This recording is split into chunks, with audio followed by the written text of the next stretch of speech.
Your brain still carries the capacity to evolve after 40, but a rare neurological state needs to be activated for hidden neuroplasticity to come back online. This state doesn't arise from motivation or mental effort. It requires a very specific somatic configuration that remains dormant in most adults. When this mechanism is offline, the mind keeps working, but in a narrowed way, looping through the same circuits as if internal expansion were no longer allowed. The weight of this lives in the body as fixed tension in the face, held breath, and a kind of mental fatigue that lingers even after rest. In the next few minutes, you'll learn how to recognize when the brain is preserving old patterns and how to deliberately create, again and again, the exact conditions that force deep neural reorganization. One point in the nervous system decides whether you stay with what you already know or open new pathways, and that point will only be revealed later. If you close this video now, you'll miss the moment when an active stillness settles in the center of the chest, signaling that the rare state has been accessed and the brain has begun responding to what is new. The right to evolve never disappeared. It was simply waiting for the correct condition to be called forth. The adult brain forms new connections only when sustained attention and real challenge coexist for long enough. Without this precise combination, the nervous system keeps old circuits active and blocks the formation of new ones, not because of a biological limit, but because the organism decides that preserving what exists is safer than reorganizing. This decision takes place in the brainstem, where the autonomic system continuously reads both the inner and outer environment, determining whether there is room for change, or whether it is time to conserve energy and repeat familiar patterns. Alchemists referred to this as preparing the vessel before initiating transformation. Thoth taught that transmutation requires not only the right substance, but the proper container, an internal structure stable enough to endure the process without collapsing. The body is that container, and when it signals chronic threat or excessive comfort, the mind loses access to plasticity, remaining functional yet constricted, like metal that cooled before it could take on a new form. This somatic mechanism operates through the vagus nerve, which links the brainstem and the viscera in a continuous feedback loop. When breathing stays shallow, the diaphragm tight, and the jaw rigid, the system interprets that something remains unresolved and keeps the brain in a defensive mode. In this state, learning anything new requires disproportionate effort, because every novelty is read as a potential threat rather than an opportunity for expansion. Neuroscience has shown that autonomic states directly shape the brain's ability to form new synapses. Under anxious mobilization or energetic collapse, the hippocampus reduces the generation of new neurons, while the amygdala amplifies vigilance, narrowing perception toward immediate survival. But when the body signals ventral safety, the brain understands that there is space to explore, test, make mistakes, and consolidate deep learning. This state is not passive relaxation. It is active presence under demand, the point where the mind works without entering alarm. This matters now because modern adult life trains the opposite, either shallow stimulation that demands no reorganization, or chronic stress that blocks presence altogether. The result is a brain that functions but does not evolve, responding from the same place over and over, while the intimate sense of being trapped inside oneself intensifies. Someone lived inside that somatic confinement for years, feeling mentally capable yet internally restricted, until discovering how to reactivate the hidden mechanism that restores the brain's right to create. Olivia, 43 years old, a pharmacist working in a compounding pharmacy network, spent the last 3 years feeling as if her brain were shrinking, not in a literal sense, but as a daily lived experience. Learning a new compounding methodology required an effort that had never been there before. Deep conversations with colleagues drained her instead of stimulating her. Even simple weekend decisions were postponed because her mind seemed to freeze whenever a choice fell outside the familiar script. She searched for answers through thyroid tests and hormone panels, and even considered that it was simply the weight of age. But nothing explained why life was becoming so narrow. The conflict lived in her body in a very specific way. Tension gathered in the temples and at the base of the skull, as if the head were being compressed from the inside. Her breathing never fully dropped down. It stayed caught at the level of the sternum, and any attempt to relax met an invisible resistance that kept the diaphragm braced. The mental fatigue was constant, but it wasn't sleepiness. It was the sense of a mind running in tight loops, revisiting the same thoughts, unable to explore new territory. This shaped everything. She avoided projects that demanded real learning, declined invitations that required creative presence, and watched her life repeat itself while something inside pressed for expansion. Olivia tried app-based guided meditation, which only made her more anxious because her mind kept wandering. She experimented with supplements for focus and cognitive clarity, but they never touched the inner weight. She did cognitive therapy for 8 months, where she identified thought patterns but felt no visceral shift in the body. All of these approaches treated the mind as an isolated problem. None recognized that the block lived in the autonomic state that decides whether the brain has permission to reorganize. The breakthrough came through an unexpected event. Olivia's mother, at 71 years old, suffered a mild ischemic stroke and had to relearn basic movements of her right hand. During rehabilitation sessions, Olivia watched the physical therapist use a method that combined controlled breathing, touch on the sternum, and repeated exposure to small motor challenges. The therapist explained that the brain only forms new connections when the nervous system signals enough safety to tolerate the frustration of making mistakes. Olivia recognized her own confinement instantly in that explanation. Her brain had been operating in preservation mode for years, blocking expansion because her body never signaled that it was safe to try. The first time she applied the technique to herself, Olivia sat in her living room, placed one hand on her sternum, and began lengthening her exhale while reading a technical article about a formulation she hadn't yet mastered. In the first few minutes, the tension in her temples intensified. Her breathing tried to return to its short pattern, but she stayed present in the body while continuing to read. Then something softened internally. An active stillness settled in the center of her chest. Focus narrowed without effort. And for the first time in years, she felt her mind forming new connections instead of circling the familiar. What Olivia discovered in that moment is about to happen in your own body now. The technique that restores the adult brain's capacity for reorganization begins by adjusting the signal the brainstem reads as safety or threat. You'll use your breath to tell the nervous system that there is internal space for change, and then you'll sustain presence in the body while meeting a real demand. This is not passive relaxation. It is the rare state where sustained attention and challenge coexist without overwhelming the organism. Sit comfortably, spine upright but not rigid, and bring your attention to the sternum. Place your right hand over the sternum, the full palm in contact with the skin or clothing without pressing. Feel the warmth of your hand transferring into the bone. Now adjust your breathing.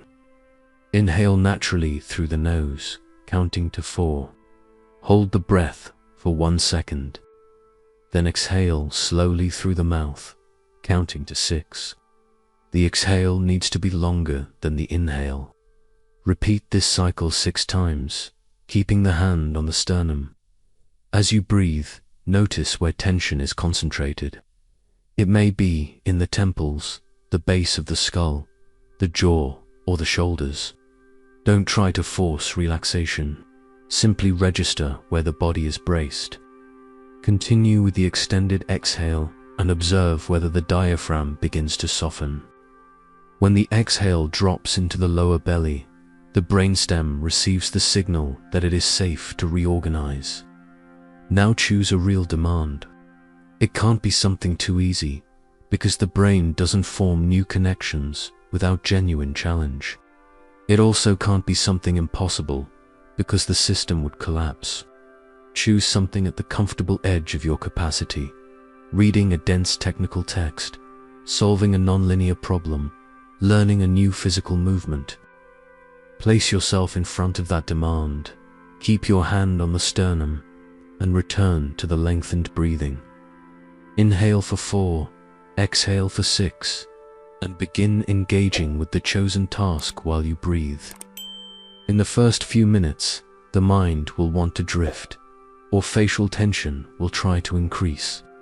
The body is testing whether you will quit or whether you will sustain presence even under discomfort. Keep breathing, keep your hand on the sternum. Keep engaging with the demand without abandoning any of the 3 layers. The critical point arrives when you feel a subtle warmth in the center of the chest, peripheral vision softens, and focus narrows without effort. This is the moment when the brain exits preservation mode and enters a state of active reorganization. Stay there for at least 10 continuous minutes. If the breath returns to a short pattern, adjust again. If the hand leaves the sternum, reposition it. If attention fully disperses, pause, breathe for 6 cycles, and resume.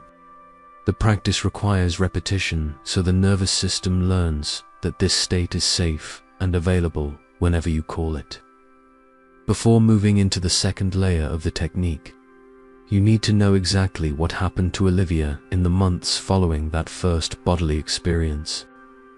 Olivia repeated the practice every day for 3 weeks, always choosing a small but real demand, studying a new class of herbal compounds, solving complex dilution calculations, or sustaining technical conversations without losing focus. In the early weeks, the effort was high, but something began to change in measurable ways.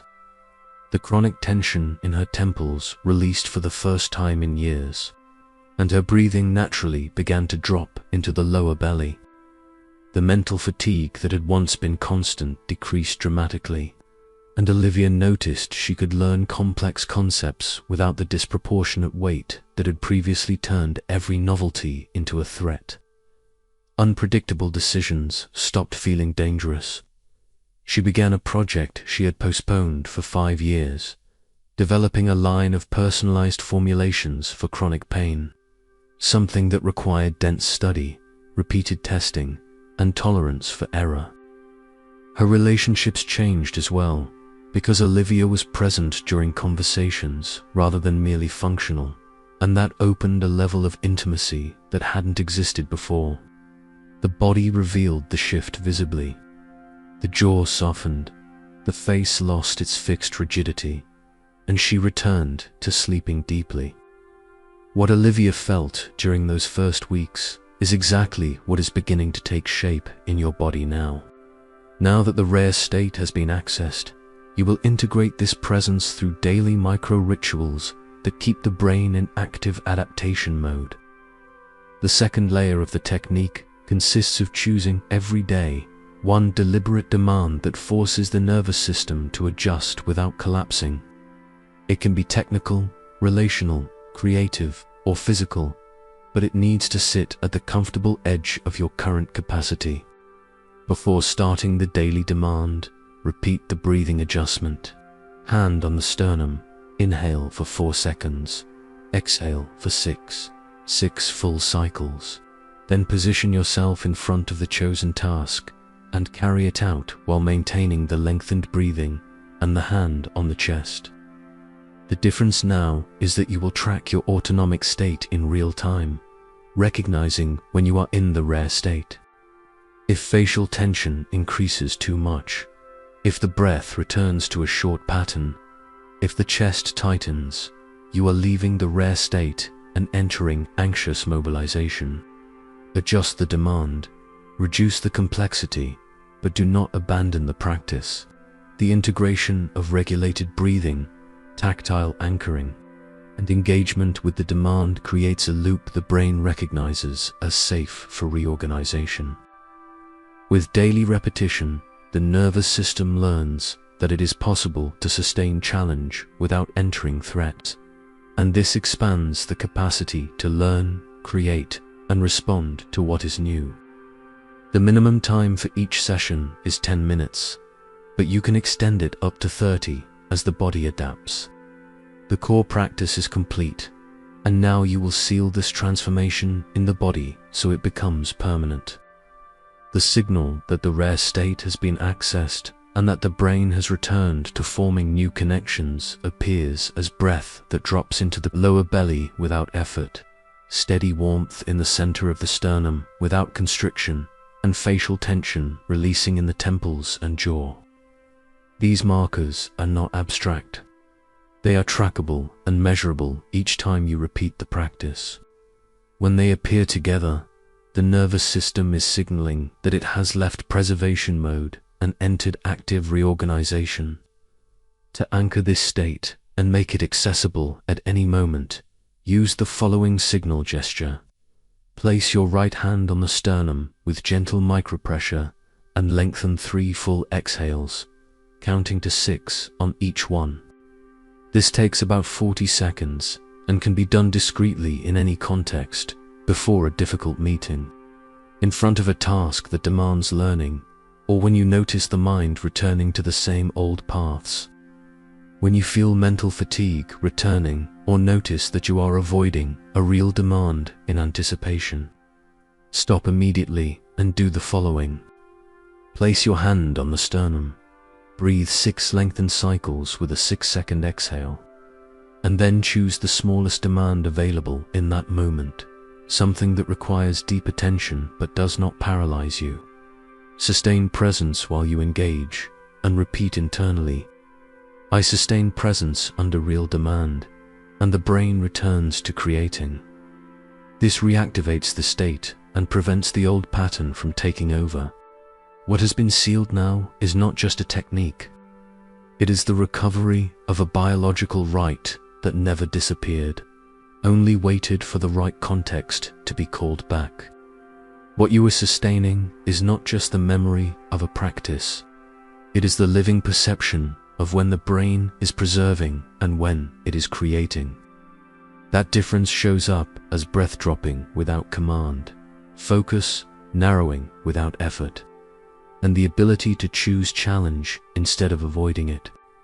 The body has learned to recognize the rare state, and that changes everything from how you respond to what is new to how you inhabit your own existence.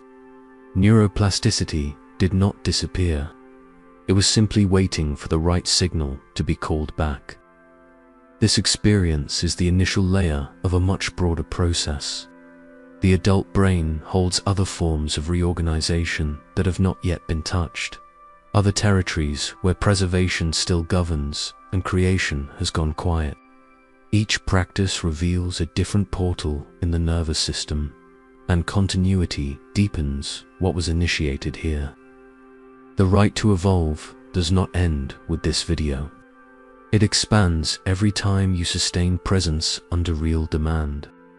Eric Kandel, a neuroscientist who studied synaptic plasticity for decades, said, "Learning alters the physical structure of the brain, and these structural changes modify the functional organization of the brain. What he discovered in the laboratory, you have just experienced in your own body. This transformation is not abstract. It is measurable neural reorganization that happens when the right state is sustained for long enough. The capacity to create new circuits is a divine memory inscribed in the organism. God, or the source, did not only create the brain, it also created the mechanism that allows the brain to keep creating itself. Accessing hidden neuroplasticity is a form of embodied prayer. It is inhabiting the temple with the awareness that evolution is not a lost right, but a function available whenever it is called correctly. If this content resonated with you, leave a like, subscribe to the channel, and turn on notifications to receive more somatic transformation practices. Share this video with someone you recognize as being stuck in conservation mode, feeling mentally functional but internally confined. Consider becoming a channel member to support the creation of more content at this depth and to help this work reach others who need to reclaim the right to evolve. I want to know whether you were able to identify the physical markers of this reorganization in your own body during the practice. Leave this in the comments. I activate the rare state and my brain returns to evolving. These words anchor the lived experience and reinforce the neurological commitment to the new pattern that has just been installed. If you want to deepen this work of somatic reorganization, click the video appearing on the screen and keep exploring. After 40, your brain does not evolve by default, but you have just proven that hidden neuroplasticity never disappeared. You only needed the rare state to call it back. And that right to evolve is available whenever you choose real demand with sustained presence in the body.